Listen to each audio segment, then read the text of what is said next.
ची विधानसभेची निवडणूक सुरू आहे.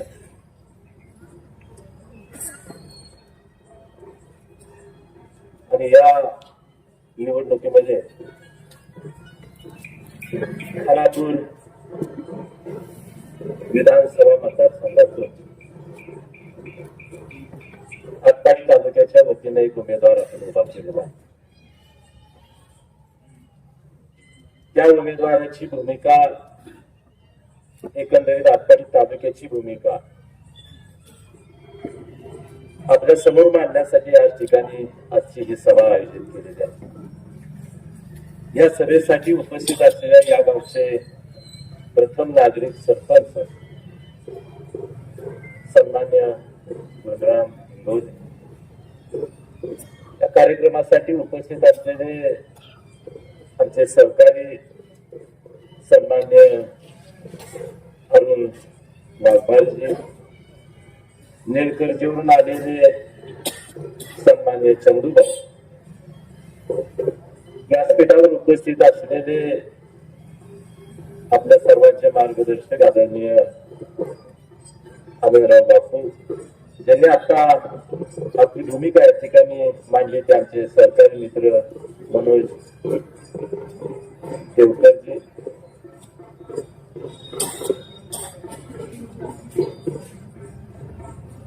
भाऊसर, मिठीवरून आलेले माझी सभापती नानासाहेब नाना विलास नाना,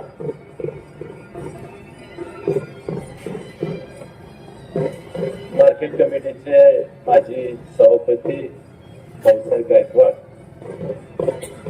तात्या नेमगर्जी पासून विभूतवाडीपर्यंत आपापल्या गावामध्ये काम करणारे सर्व जबाबदार कार्यकर्ते मंडळी, आणि उद्याच्या विधानसभेच्या निवडणुकीमध्ये आपलं पवित्र मत जे देणार आहे ते कुणाला द्यावं, कशा पद्धतीनं द्यावं, ते देताना काय काळजी घ्यावी, कोणत्या उमेदवाराची काय भूमिका, प्रत्येक उमेदवाराची भूमिका समजून घेण्यासाठी उपस्थित असलेले सर्व मतदार बंधू भगिनी, पत्रकार मित्र आणि माझ्या तरुण मित्रांनो, उद्याची निवडणूक तुमच्या माझ्यासाठी अतिशय महत्वाची निवडणूक आहे. निवडणुकीमध्ये आपल्याला कशा पद्धतीनं मतदान करायचं, समोर असलेले उमेदवार कोणत्या मुद्द्यावर त्या ठिकाणी प्रचार करतायत, आणि मग आपण काय बोलायचं, आपण कशा पद्धतीनं पुढे जायचं, असे अनेक विषय या ठिकाणी मांडली सगळ्यात. उद्याची निवडणूक तुमच्या माझ्यासाठी अतिशय महत्वाची आहे. मुळात ही निवडणूक कुणाच्या विरोधात आहे हे पहिलं आटपाडी तालुक्याला विसरलं पाहिजे. ही निवडणूक कुणाच्या विरोधात नाही. समोर जे उमेदवार आहेत, सुहास बाबर असतील, वैभव पाटील असतील, आणि काही उमेदवार आहेत, त्यांच्या उमेदवारीच्या बद्दल, त्यांच्या कामाबद्दल इथं कुठलीच आपल्याला चर्चा करायची नाही. उद्याची निवडणूक आटपाडी तालुक्याचं अस्तित्व काय, आटपाडी तालुक्याच्या स्वाभिमानाचं काय, आटपाडी तालुक्यावर होणाऱ्या राजकीय अन्यायाचं काय, हे समजून घेण्यासाठी आणि त्याचा निकाल लावण्यासाठी उद्याची निवडणूक करायची. प्रत्येक उमेदवार आपापली भूमिका मांडण्याचा प्रयत्न करतो. सुहास बाबर म्हणतायत माझ्या वडिलांनी अमुक केलं, माझ्या वडिलांनी अमुक पद्धतीनं काम केलं, त्याच्याबद्दल आम्हाला काहीच बोलायचं नाही. त्यांच्याबद्दल आदर राखूनच आम्ही बोलणार. त्याला स्पष्टी अनिल भाऊच्या बद्दल आदर नाही अशाचा भाग नाही, आदर आहे आमच्या मनात. त्यांचं योगदान या मतदारसंघातल्या कामाबद्दल आहे का तर आहेच. ते चांगले होते म्हणूनच आम्ही त्यांना निवडून दिलं. चांगले होते म्हणून आम्ही त्यांना निवडून दिलं. आज आम्ही जर म्हणलं अनिल भाऊ बरोबर नाही तर मग आमची निवड चुकली असा त्याचा अर्थ होतो. तसा तो भागच नाही. अनिल भाऊ चांगलेच होते, त्यांचं काम त्यांचं योगदान हे मान्यच करावं लागतं. सभाभाऊच्या बद्दल आमच्या मनामध्ये कुठली शंका नाही. त्यांनी जो काय केला ते अतिशय उत्तम केला. त्यांच्या पद्धतीनं त्यांना जेवढं काम करता येईल तेवढं त्यांनी काम केलेलं आहे. मुद्दा कुणी काय केलं, कुणी किती विकासाची काम केलं ह्याचा या निवडणुकीमध्ये माझ्या पद्धतीनं किंवा मला असं दिसतं की त्याचा संबंधच नाही. आता आटपाडी तालुक्यापुरतं बोलायचा. थोडासा टेंबूचा उल्लेख सातत्यानं होतो आणि मग एक उमेदवार म्हणतो की आम्ही टेंबूसाठी असं केलं आणि दुसरा उमेदवार असा म्हणतोय की तुम्ही काय केलं, अमुक केलं तमुक केलं. हे दोघांच्यात चव आहे. त्याच्या बाबतीत मला फक्त एकच सांगायचं, ज्या गोष्टी घडल्या त्या मान्य करून आपल्याला पुढे जावं लागेल. टेंबू योजना आज पूर्णत्वात आलेले अगदी बापू काहीतरी 20-25% राहिला असेल का, त्याच्यापेक्षा जास्त 15% राहिले ते पूर्ण. बहादूर गटांचा असा मुद्दा आहे की टेंबू योजना आम्ही आणली. दुसरे उमेदवार आहेत पाटील गटाचे, ते हे मान्य करायला तयार नाही. ते म्हणतात की टेंबू योजना अमुक तमुक स्वप्न बघा वगैरे त्यांची वाक्य होती. त्याच्याबद्दल आता बोलायला आणि भावांचं असं मत असेल, त्यांच्या कार्यकर्त्यांचं असं मत असेल की टेंबू योजना आमच्यामुळे झाली, त्याला थोडासा छेद द्यायचा आहे मला. 1990 साली अनिल भाऊंना आमदार व्हायचं होतं.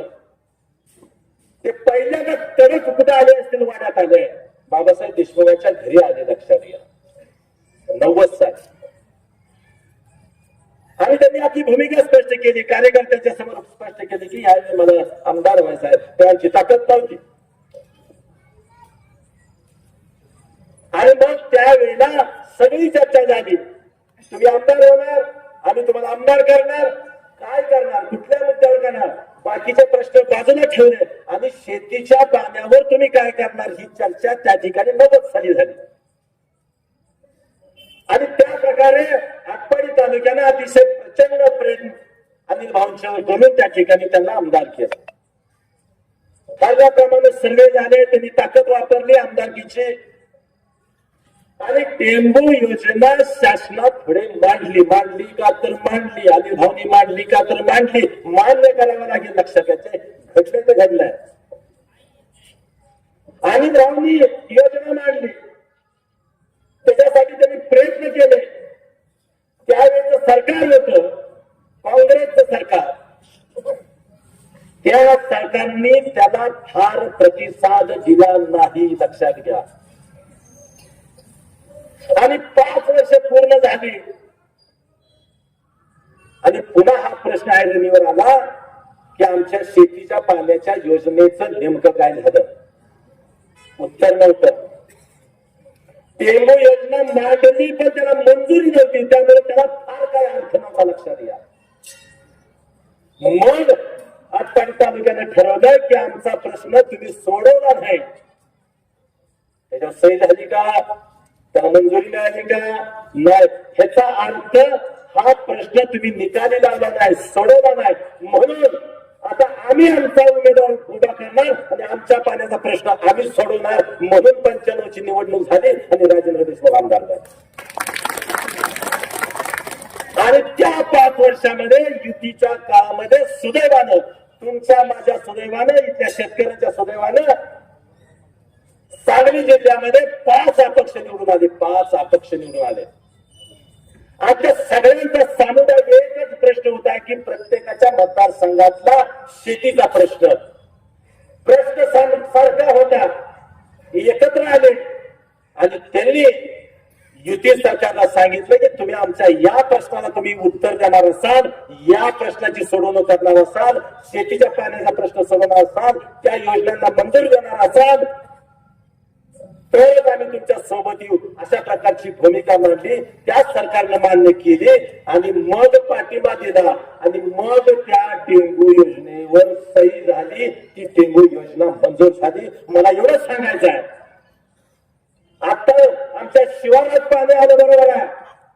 तुम्ही म्हणत असाल की माझ्यामुळे आलं, पण आजपर्यंत तालुक्याचा आमदार झाला तेव्हा त्याच्यावर सही झाली बघा, हे मान्य करावं लागतं तुम्हाला.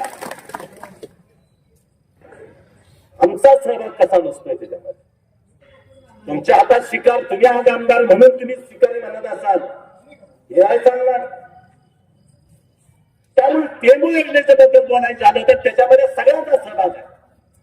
नागराजांनी चळवळ उभा केली, वाळव्या तालुक्यातलं नेतृत्व आटपाडी तालुक्यामध्ये आलं, प्रश्न समजून घेतला, त्यांना लक्षात आलं की इथं थोडंसं आभार देण्याची गरज आहे आणि त्या ठिकाणी ही चळवळ उभा केली. त्या चळवळीचं सुद्धा यश आहे, त्याचा सुद्धा सहभाग आहे टेंबू योजनेमध्ये.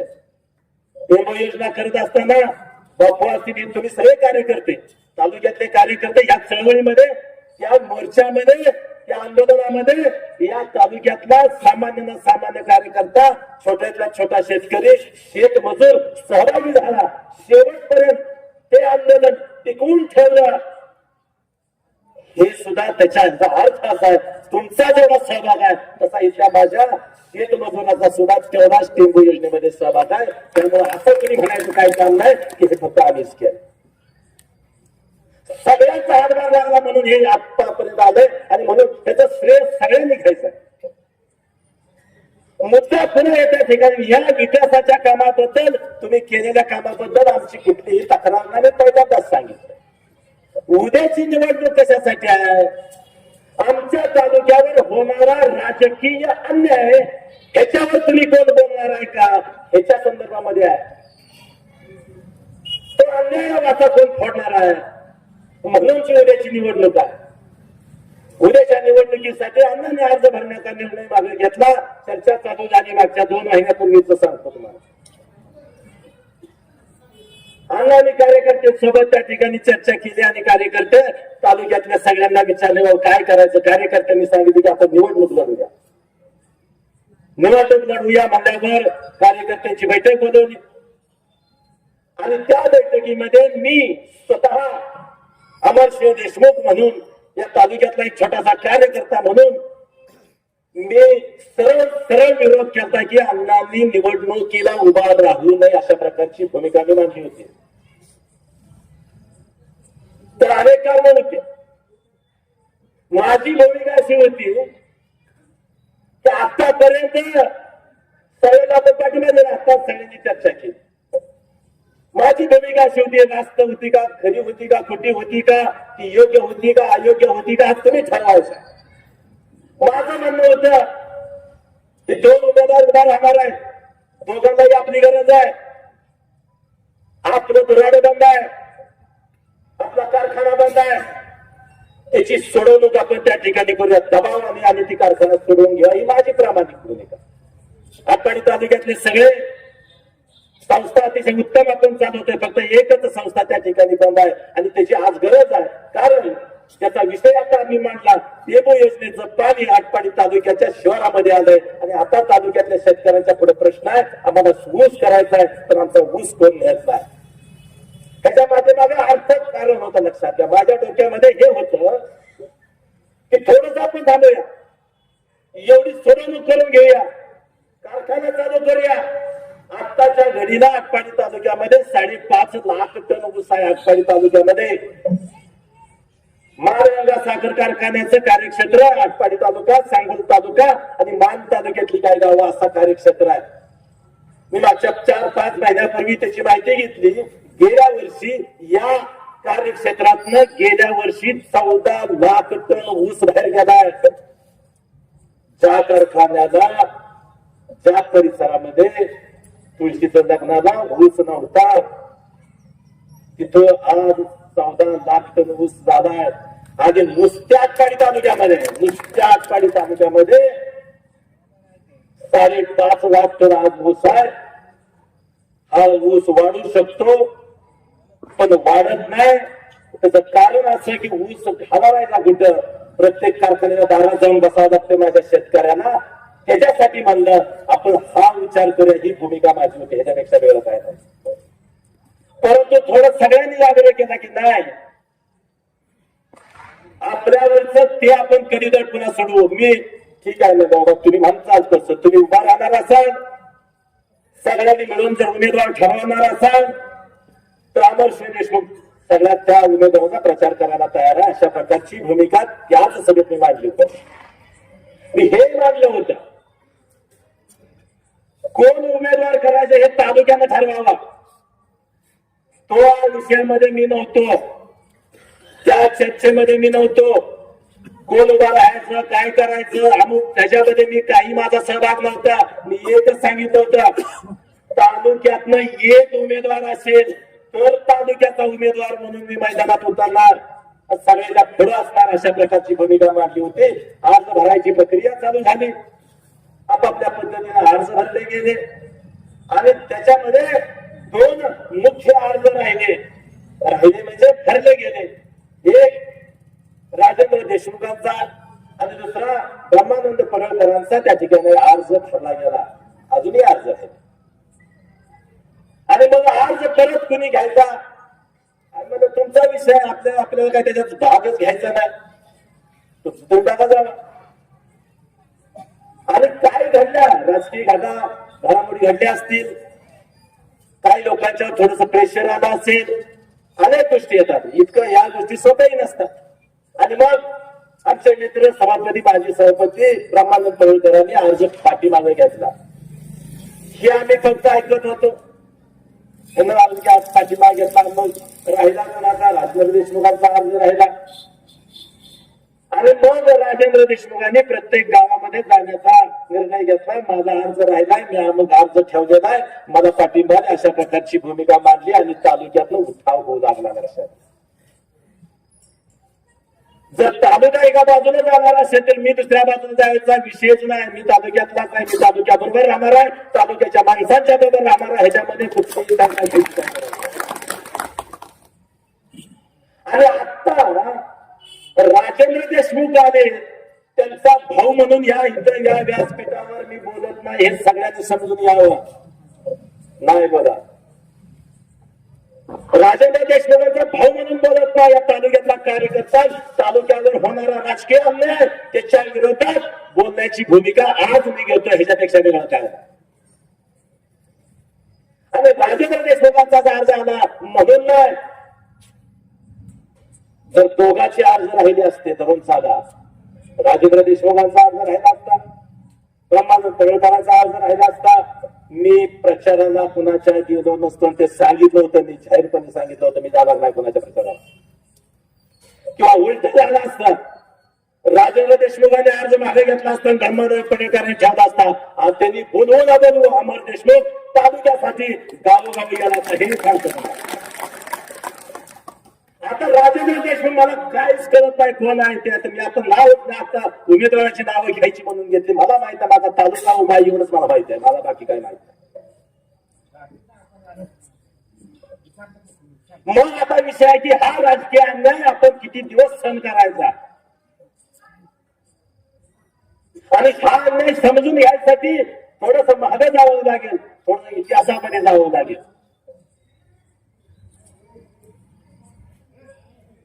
साधारण 1965च्या दरम्यानची गोष्ट असेल, काळ असेल. खानापूर आटपाडी मतदारसंघाच्या अगोदर कवठे मंकाळ आणि आटपाडी तालुका असा मतदारसंघ होता. आणि त्यावेळी आम्ही ऐकल्यानं, आम्हाला सांगितल्यानं ज्येष्ठ मंडळींनी त्यावेळेच्या घटना आम्ही ऐकलेल्या आणि तुम्ही तुमच्या समोर मांडतोय, लक्षात घ्या. 65च्या दरम्यानचा हा विषय. कवठे मंकाळ आणि आटपाडी मतदारसंघामध्ये निवडणूक त्यावेळेस लागली होती. त्यावेळेस एकच पक्ष होता, काँग्रेस पक्ष. काँग्रेसने तिकीट दिले की उमेदवार निवडून आला, अशा प्रकारचं त्या काळातलं चित्र होतं. आणि मग 2 तालुक्याचा मतदारसंघ निवडणूक लागली विधानसभेची, कुणाचा उमेदवार करायचा. त्यावेळेस आता जसा वाद झाला, आता तशी मागणी होत्या तशी त्यावेळेस झाली. आणि त्यावेळेच्या कार्यकर्त्यांनी बाबासाहेब देशमुख असतील, अण्णासाहेब देंगडे असतील, शेख साहेब असतील, सीताराम बापू असतील, अनेक अण्णासाहेब पत्के असतील, दोंडीसाहेब देशमुख असतील, अनेक कार्यकर्ते यांनी अशी भूमिका मांडली की आटपाडी तालुक्याला उमेदवारी मिळाली पाहिजे. परंतु पुन्हा चर्चा झाली, वसंतदादांच्या समोर बसलं गेलं आणि निर्णय झाला की ह्या वेळेला कवठे मंकाळला उमेदवारी द्यायची. आणि त्या बैठकीमध्ये हेही ठरलं की पुढच्या वेळेला आटपाडीला द्यायची. ह्या गोष्टी नवीन जे आपली तरुण मंडळी आहेत ह्या गोष्टी इतिहास तालुक्याचा इतिहास समजून घेतला पाहिजे. आता ज्या स्टेजला आटपाडी तालुका त्याचा इतिहास भूगोल सगळं समजून आपण घेतलं पाहिजे. तर आपल्याला मार्ग इतिहास समजून घेतल्याशिवाय भविष्यामध्ये आपल्याला वाटचाल करता येणार नाही हे लक्ष समजून घेतलं. आणि मग कवठेमहांकाळच्यासाठी कवठेमहांकाळला ठरलं की कवठेमहांकाळ तालुक्याला उमेदवारी द्यायची आणि तिथं कोळे साहेब नावाचे मोठे कार्यकर्ते होते नेते होते त्यांना उमेदवारी द्यायची ठरली. निवडणूक झाली. चांगल्या मतानं कोळे साहेब निवडून आले. आटपाडी तालुका कवठेमहांकाळनं एकसंघपणे त्यांच्या पाठीमागे ताकद उभा केली. कोळे साहेब निवडून आले. त्यांच्या कृतीप्रमाणे त्यांच्या पद्धतीनं त्यांनी 5 वर्ष काम केलं. मुदत संपली विधानसभेची. परत पुढची निवडणूक लागली. पुन्हा चर्चा चालू झाली. आता काय कुठला उमेदवार ही चर्चा चालू झाल्या कोळे साहेबांनी मिटिंग बोलवली. कवठेमहांकाळ तालुक्यातले कार्यकर्ते आटपाडी तालुक्यातले कार्यकर्ते नेते मंडळी सगळ्यांची आणि स्वतः उभा राहून सांगितलं मागच्या वेळी असं ठरलंय आता आटपाडीचाच उमेदवार असणार मी थांबणार. हा प्रामाणिकपणा हे बोललेली शब्दाची भूमिका हे मानणारे कार्यकर्ते होते. आमचं म्हणणं असं आहे त्यावेळेस कोळे साहेबांनी जी भूमिका घेतली ती खानापूरच्या लोकांनी घ्यायला पाहिजे होती. असा हाच आमचा मुद्दा आहे. ह्याच्यापेक्षा वेगळं काय आमचं नाही. आणि मग नंतर आटपाडी तालुक्याला कुणाची उमेदवारी द्यायची.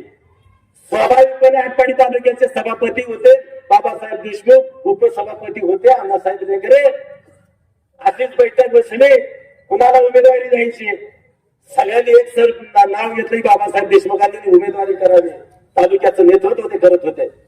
सगळ्याच ऐकून घेतल्यावर बाबासाहेब देशमुख उभा राहिले. आता तुमचं सगळ्यांचं ऐकलंय. आता मी सांगतो तर घडणार या तालुक्यातले काँग्रेसची उमेदवारी अण्णासाहेब लेंगरेंना असणार अशा प्रकारची भूमिका त्यांनी.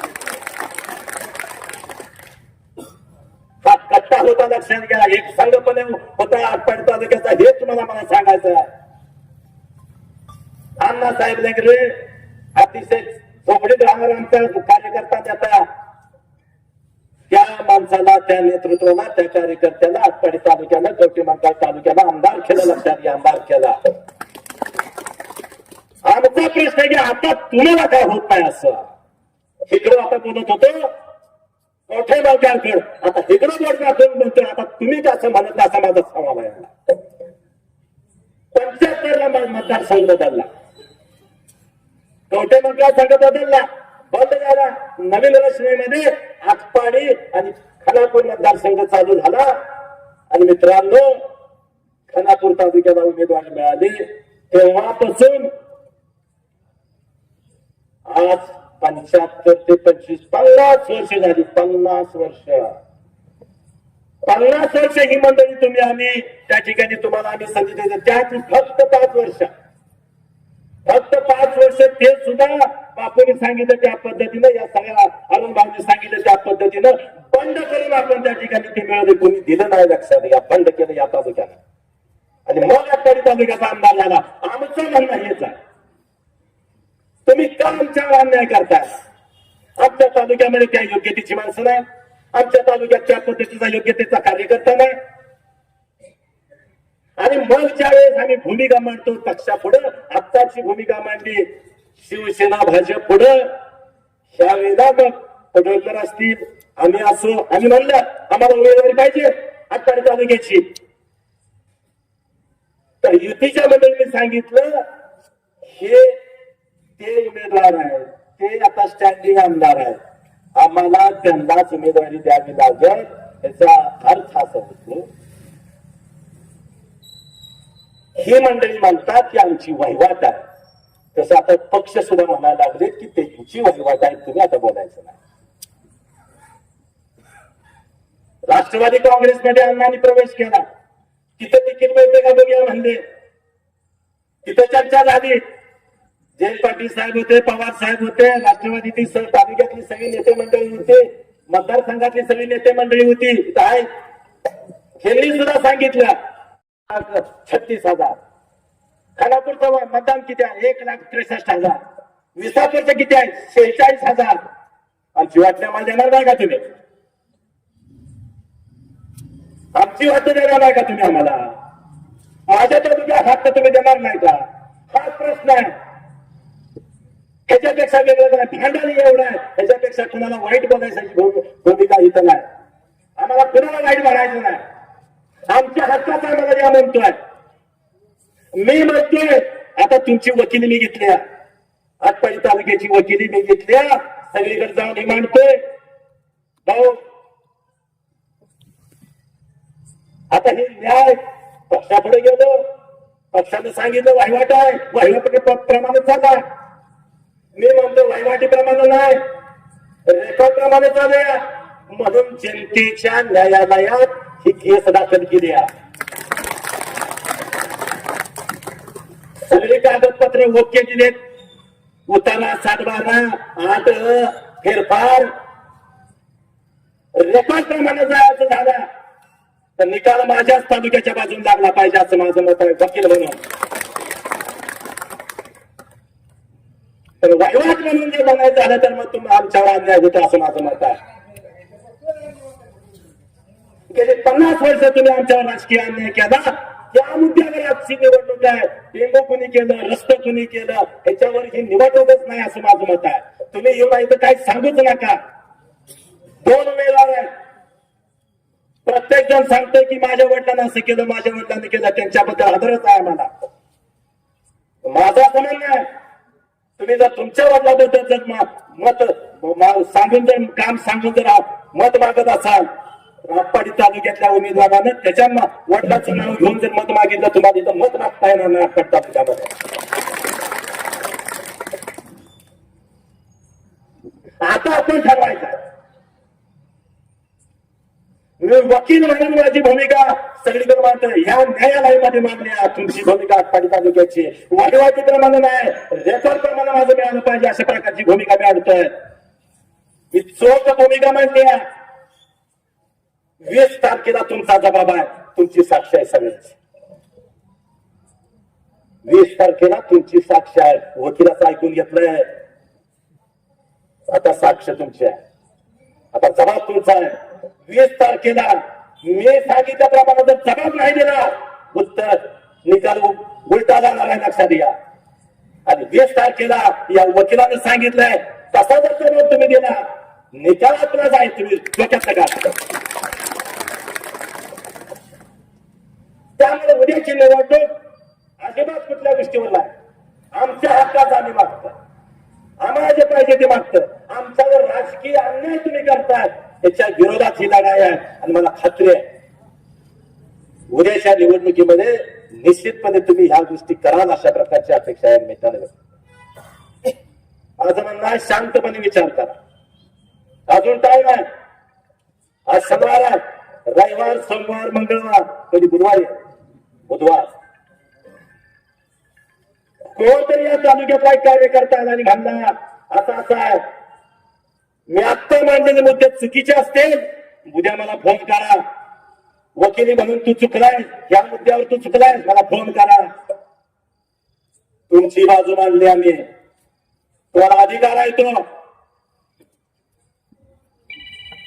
जर योग्य असेल माझी भूमिका तर उद्याच्या 20 तारखेचा जबाब साक्ष पक्की झाली पाहिजे. लक्षात घ्या. साक्षीदार फुटायचे शंका. साक्षीदार फोडले जातील. आताच आमच्या मित्रांनी सांगितले करोडपती आहे, अब्जोपती आहे. हक्काचा आहे समजून घ्या. वाड वडिलांना टिकवलाय. वाड वडिलांना म्हणजे मागच्या पिढीने हे सगळं टिकवलंय. तालुका टिकवलाय आपला. हे सगळं जपलंय. हे टिकवायची तुमची माझी जबाबदारी आहे. पुढच्या पिढीची जबाबदारी आहे.